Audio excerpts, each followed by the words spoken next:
जीव विज्ञान की क्लास में आप सभी का स्वागत है। जीव विज्ञान का चर्चा करते हैं हम मानव जन्म। मानव जन्म पर महत्वपूर्ण बिंदुओं पर पहले ध्यान डालते हैं। मनुष्य के वृषण स्थित होते हैं, ये स्क्रोटम में स्थित होते हैं, हिंदी में इसको वृषण कोश कहते हैं। अच्छा, बाहर शरीर के बाहर ये स्क्रोटम या वृषण कोश में क्यों स्थित होते हैं? क्योंकि वृषण का तापमान होता है शरीर के तापमान से 2 से 2.5 डिग्री सेल्सियस कम। अगर शरीर के तापमान पर होगा तो ये हमेशा शुक्राणु उत्पादित करेगा। प्रत्येक वृषण में लगभग 250 कक्ष होते हैं, जिन्हें वृषण पालिका या टेस्टिकुलर लोब्यूल्स कहते हैं। ठीक है, वृषण में लगभग 250 कक्ष होते हैं, इन्हीं को क्या कहते हैं? वृषण पालिका या टेस्टिकुलर लोब्यूल्स कहते हैं।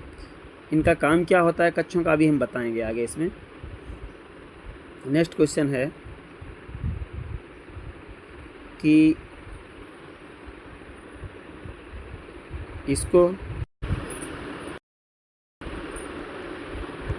प्रत्येक वृषण पालिका के अंदर एक अतिकुंडलित शुक्रजन्य नलिकाएं, जिनको सेमनीफेरस ट्यूबल्स कहते हैं, होती हैं। इनमें शुक्राणु पैदा होते हैं। इनकी संख्या होती है, कितनी संख्या होती है सेमनीफेरस ट्यूबल्स की, जो अतिकुंडलित शुक्रजन्य नलिकाएं होती हैं उनकी। ठीक है, तो ये इनकी संख्या होती है 1 से 3। ठीक है, नेक्स्ट क्वेश्चन है प्रत्येक शुक्रजन्य नलिका, जिनकी संख्या भी हमने पढ़ी 1 से 3। प्रत्येक शुक्रजन्य नलिका का भीतरी भाग 2 प्रकार की कोशिकाओं से स्थित होता है। इनमें कौन कौन सी होती हैं? नरजर्म कोशिकाएं, जिनको स्पर्मेटोगोनिया, तथा सर्टोली कोशिकाएं। सर्टोली कोशिकाएं तथा लीडिंग कोशिकाएं। तो लीडिंग कोशिकाएं तो होती नहीं, तो ये गलत हो गया। इसका मतलब नरजर्म कोशिकाएं और सर्टोली कोशिकाएं, ये 2 होती हैं। ठीक है, कौन कौन सी? नरजर्म कोशिकाएं और सर्टोली कोशिकाएं। यहाँ पर नरजर्म कोशिकाएं क्या करती हैं? नरजर्म कोशिकाएं जो होती हैं उनका काम होता है, नोट कर लीजिए यहाँ पर, जो स्पर्मेटोगोनिया होता है उनका काम होता है स्पर्म पैदा करना। क्या करना? शुक्राणु बनाना, शुक्राणु को बनाना। और जो सर्टोली कोशिकाएं होती हैं वो क्या करती हैं? वो इन शुक्राणुओं को पोषण प्रदान करती हैं। ठीक है, पोषण देती हैं इनको इन शुक्राणुओं को। ठीक है, इस तरीके से इससे 2, 3, 4 क्वेश्चन बनते हैं, वो आपके तैयार हो जाएंगे। अगला है लीडिंग कोशिका किस हार्मोन का स्रावण करती है? लीडिंग कोशिका जो होती हैं इनको हम एक और नाम दिया जाता है, इनको अंतराली कोशिकाएं। अंतराली कोशिकाएं इनका नाम होता है।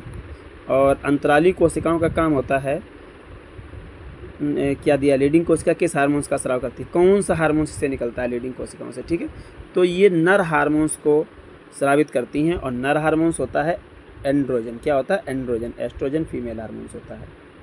ऑप्शन नंबर 1 सही चला जाएगा। नेक्स्ट क्वेश्चन है पुरुष लिंग की सहायक ग्रंथियाँ, पुरुष लिंग की सहायक ग्रंथियों के अंतर्गत होते हैं। देखिए कौन कौन सी होती हैं। एक जोड़ा शुक्राशय, ये तो होता है भाई। एक प्रोस्टेट ग्रंथि, ये भी होती है। एक जोड़ा बाल्वोयूरेथल ग्रंथि, ये भी। तीनों होती हैं, तो उपरोक्त तीनों हो जाएंगे। शुक्राशय क्या करते हैं?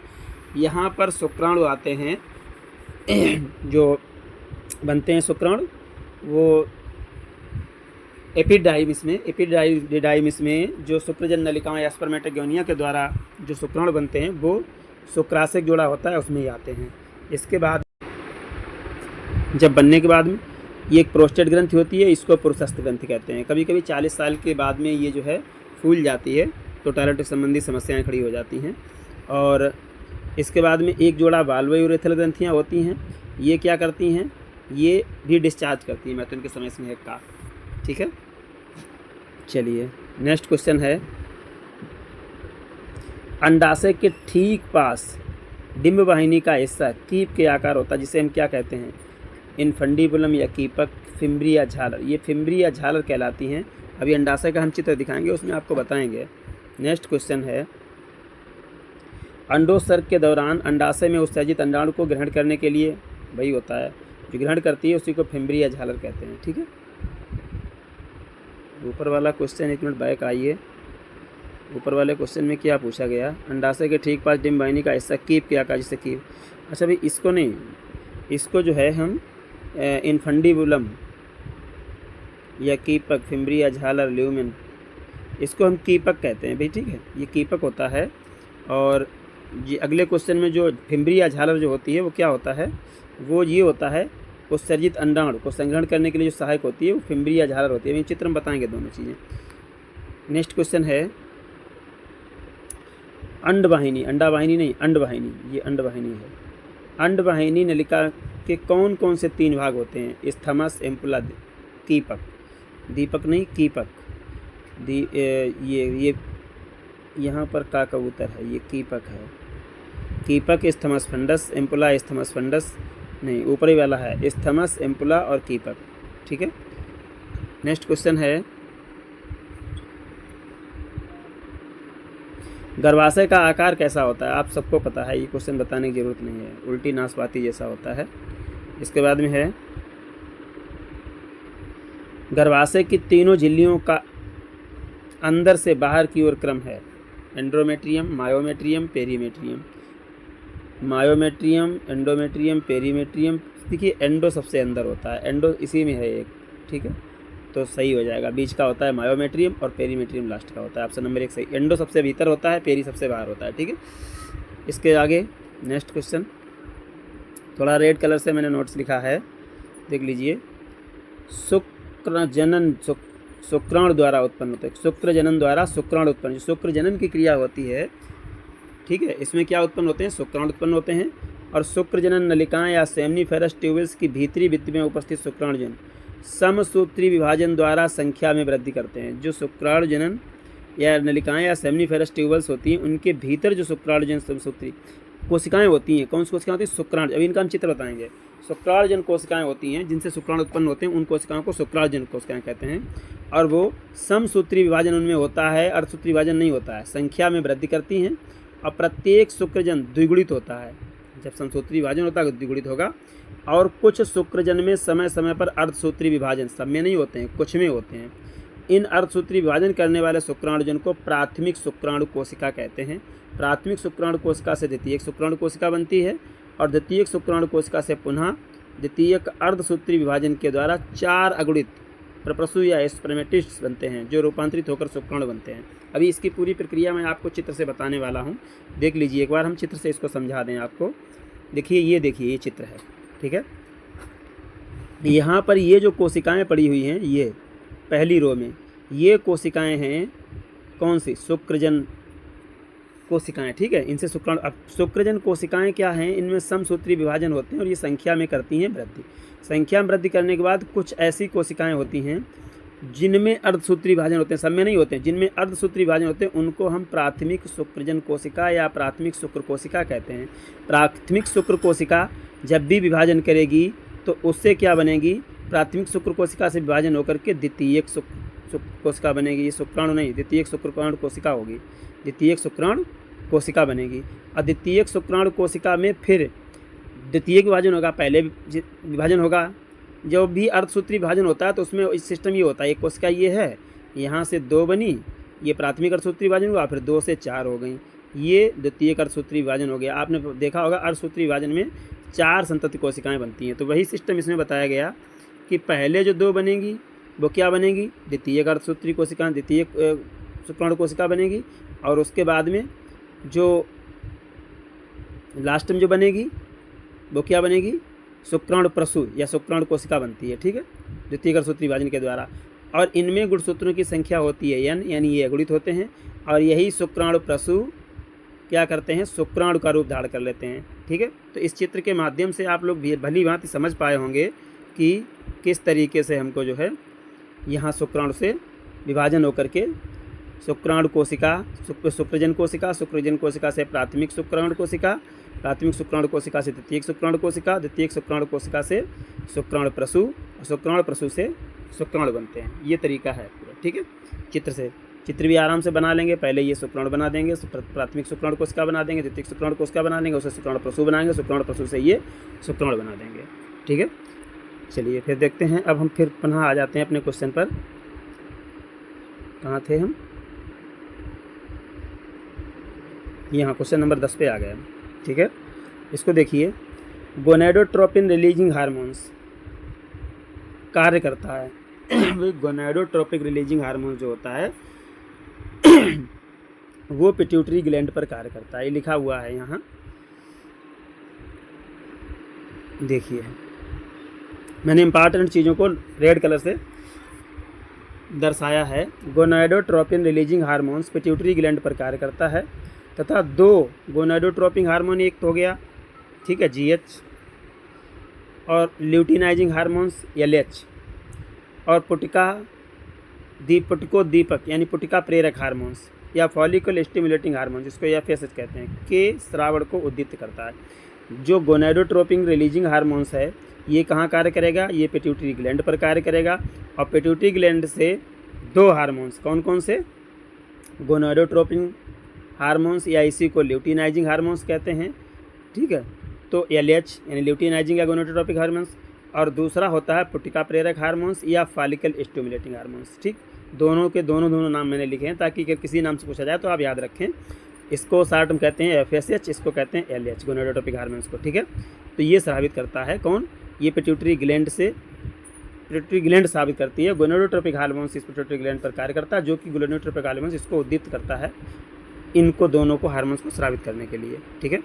चलिए नेक्स्ट देखिए, ये चित्र दिया हुआ है, थोड़ा सा इसको हम जूम कर लेते हैं आपको समझाने के लिए, बड़ा, ठीक है, दिख रहा होगा, आशा है आप लोगों को सबको।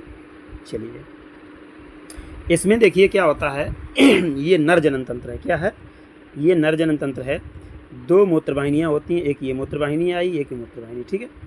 ये कहाँ से आती है, मूत्राशय से आती है सीधी, और ये यहाँ पर पीनस में खुलती है। पीनस का जो अग्रभाग है सेसनमुंड कहलाता है, यहीं से इसको कभी कभी समय समय पर मूत्र को बाहर निकाल दिया जाता है, ठीक है। चलिए अब यहाँ से आइए ब्रसल से। अभी हमने पढ़ा था 250 छोटे छोटे कच्छ होते हैं, तो ये टेस्टिलोकुलर हैं, ठीक है। यहाँ ब्रसल जालक में ही ये ब्रसल पालिकाएँ हैं, और ब्रसल पालिका के अंदर प्रसल जालिका है। प्रसल जालिका यहीं पर जो है शुक्राणु बनते हैं, इनमें होती हैं सेमनीफेरस ट्यूबल्स या शुक्रजन नलिकाएँ। इन शुक्रजन नलिकाएँ कहाँ पर होती हैं, ब्रसल के एपिडाइमिस में, जिनको हम अधिब्रसल बोलते हैं। सॉरी, एपिडाइमिस में, अधिब्रसल में शुक्राणु परिपक्व होते हैं, ठीक है।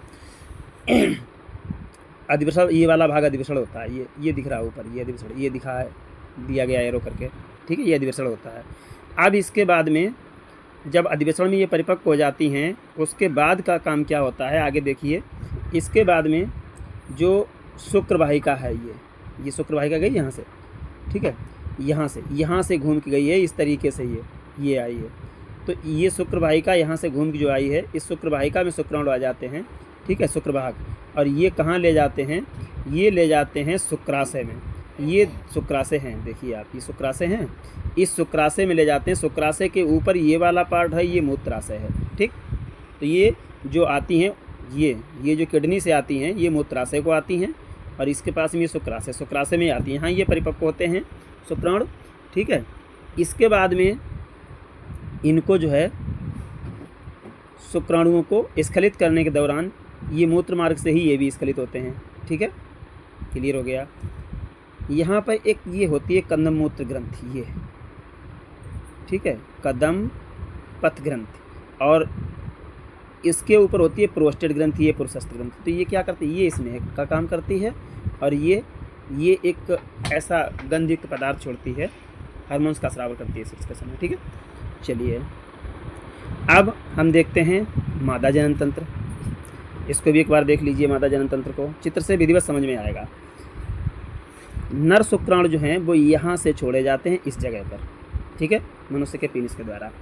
इसके बाद में अब आपको बताएं ओव्यूलेशन का सिस्टम। ओव्यूलेशन का सिस्टम क्या होता है, जब भी, अभी हम आगे बताएंगे आपको, ये एग ये मोचित हुआ, ये कैसे मोचित होता है हम आगे बताएंगे, पहले यहाँ देख लीजिए, या आगे वहीं शुरुआत करते हैं, हम अंडाणु से ही शुरुआत करते हैं।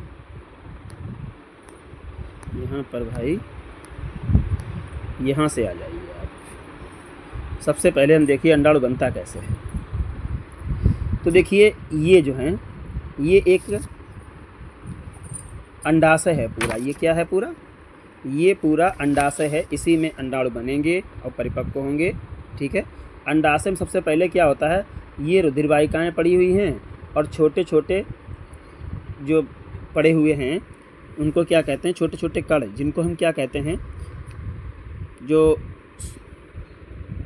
क्या नाम, शुरुआत करते हैं अंडाणुओं का निर्माण। तो यहाँ अंडजनी कोशिकाएं होती हैं, और अंडजनी कोशिकाएं क्या करती हैं, ये छोटी छोटी अंडजनी कोशिकाएं पड़ी हुई हैं, ठीक है, ये जन्म के समय ही होती हैं, गर्भाशय में।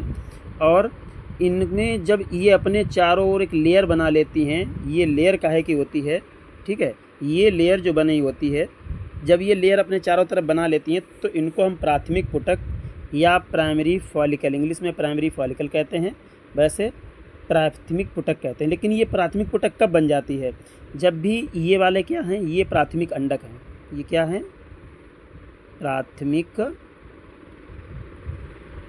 अंडक, ठीक है, साफ साफ लिख दें, हम आपको दिख नहीं रहा होगा। ये वाली जो कोशिकाएं पड़ी हुई हैं रेड कलर के घेरे में, देखिए आप, हमने दिखाया है, ये जो कोशिकाएं पड़ी हैं छोटी छोटी, ये प्राथमिक अंडक होते हैं। क्या होते हैं, प्राथमिक अंडक।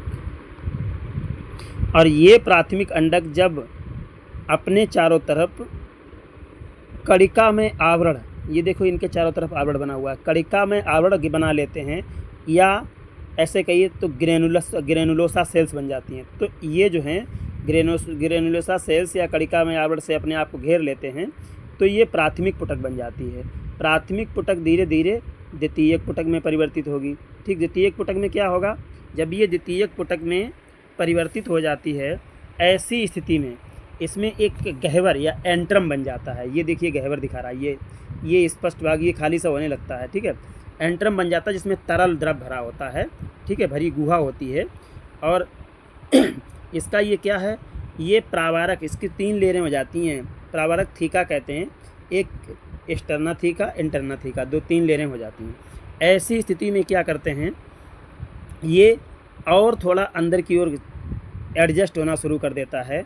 एडजस्ट होने के समय इसका क्या होता है, इधर देख लीजिए, थोड़ा सा दिखा दें आपको, ये बिल्कुल आकार में बड़ा हो जाता है। अब ये जब द्वितीयक अंडक, यहाँ पर ही इसका, अभी हमने बताया था अर्धसूत्री विभाजन में 1 से 2 कोशिकाएं बनती हैं और फिर 2 से 4 होती हैं। जब यहाँ पर दूसरा अर्धसूत्री विभाजन इसका यहीं पर होता है, ठीक है, दूसरा अर्धसूत्री विभाजन होता है।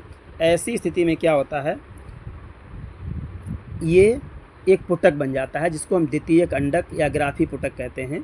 ग्राफी पुटक ये पूरा होता है, इसके अंदर होता है द्वितीयक अंडक। ठीक है, द्वितीयक अंडक क्या होता है, एक तो लघु ध्रुवीय पिंड की रचना करता है, और ये जो है ग्राफी पुटक, ये अपने चारों ओर एक पारदर्शी लेयर बना लेता है।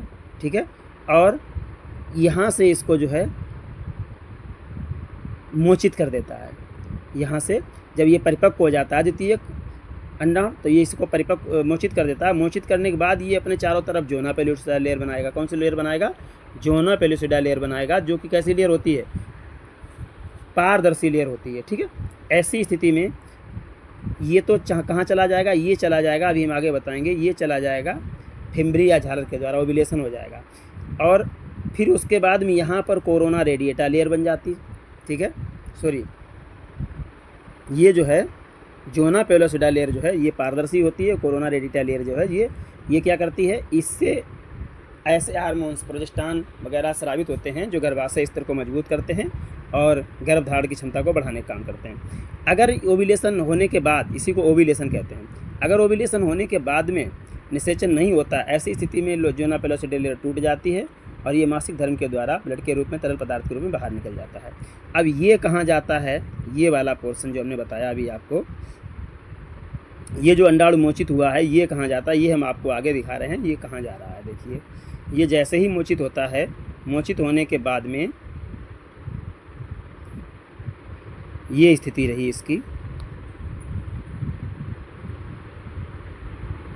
ये देखिए मैं आपको दिखाऊं 2 ओवरी होती हैं, एक तो ये निकला बाहर अंडा, ये किधर, ठीक, दोनों तरफ से निकला, तो इसको ये फिम्बरी या झालर ये कैच कर लेती है।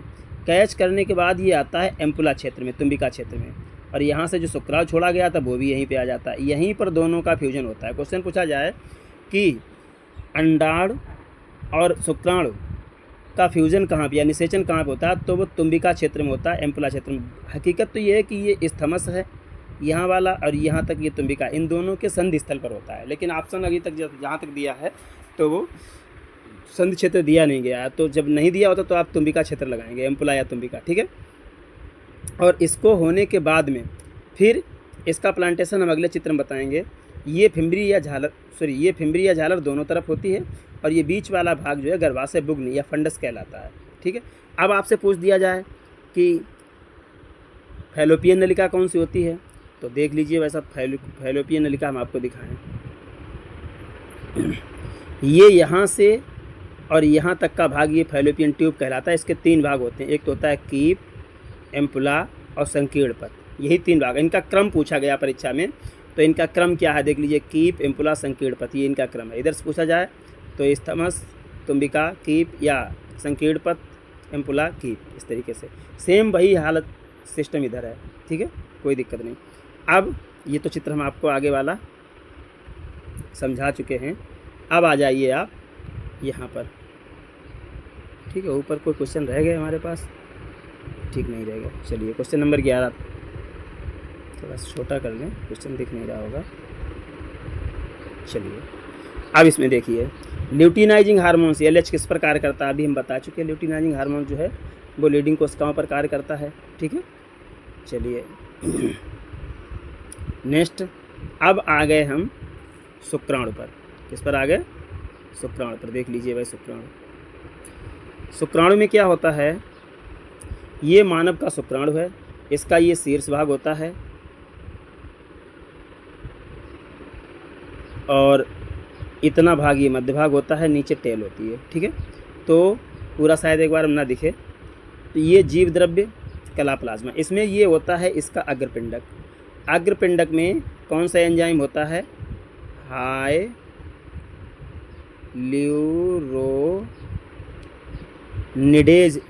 एंजाइम होता है। हाइल्यूरोनिडेज एंजाइम होता है।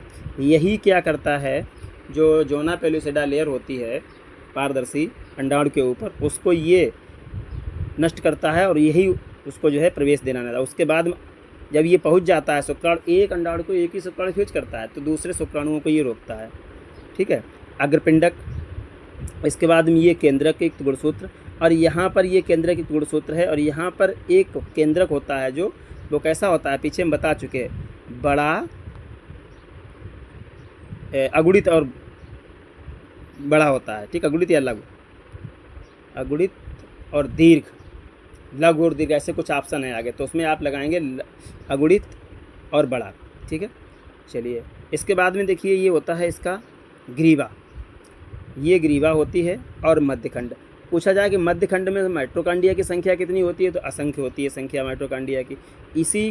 यही माइटोकांड्रिया इसको शुक्राणु तक पहुंचने के लिए, तैरने के लिए, गति करने के लिए ऊर्जा प्रदान करती है। ठीक है, और बीच का भाग, नीचे का भाग इसका होता है टेल भाग, देख लीजिए आप, ये इसका टेल भाग है। ठीक है, तो मेरे ख्याल से इसकी संरचना आप सही समझ गए होंगे। आगे देखते हैं, FSH हार्मोन्स यानी फॉलिकल स्टिमुलेटिंग हार्मोन्स किसको प्रेरित करता है? सर्टोली कोशिकाओं को। सर्टोली कोशिकाओं को प्रेरित कार्य करेगा, ये करता है लीडिंग कोशिकाओं पर कार्य। ठीक है, क्योंकि ये फॉलिकल स्टिमुलेटिंग हार्मोन्स है, ये क्या करेगा, ये और ज़्यादा फॉलिकल बनने के लिए प्रेरित करेगा। नेक्स्ट क्वेश्चन है, पुटिका प्रेरक हार्मोन्स भी इसको कहते हैं। शुक्राणु के शीर्ष भाग में केंद्र होता है, बड़ा और अगुणित, छोटा और द्विगुणित, 2 ऑप्शन है, इसी पर मैं भी चर्चा कर। तो इस ऑप्शन में देख लीजिए, ऑप्शन दिए हैं बड़ा और अगुणित, छोटा और द्विगुणित। इसमें बड़ा और अगुणित केंद्रक होता है, द्विगुणित तो होता ही नहीं है। ठीक है, बड़ा और अगुणित केंद्रक होता है, ये क्वेश्चन मोस्ट इंपॉर्टेंट है। नेक्स्ट क्वेश्चन है,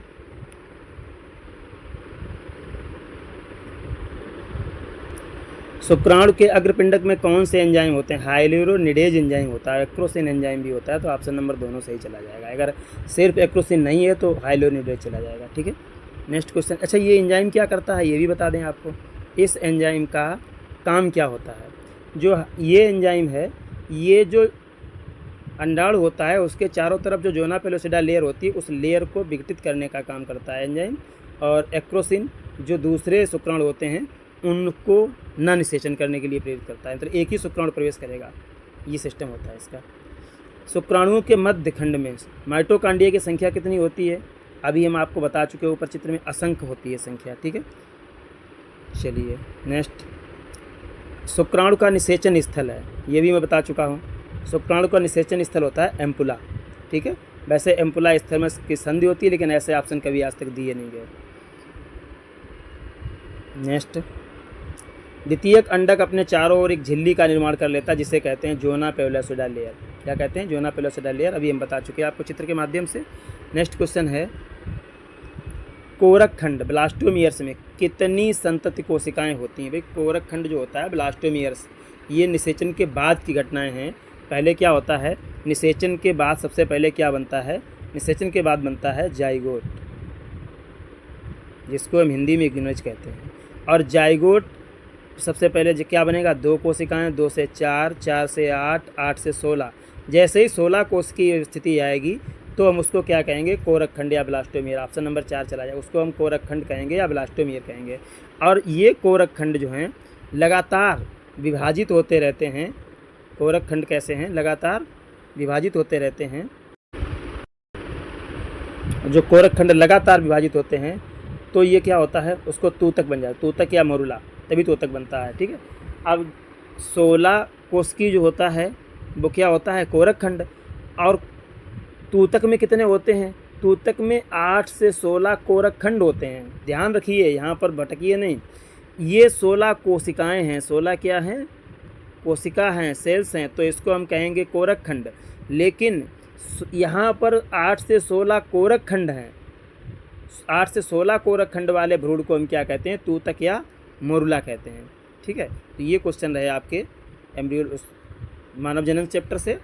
और फिर मिलते हैं अगले चैप्टर में आपको। इसमें भी कुछ रह गए पॉइंट, वो अगले यानी कल 9 बजे वाली जो क्लास होगी उसमें आपको दिए जाएंगे।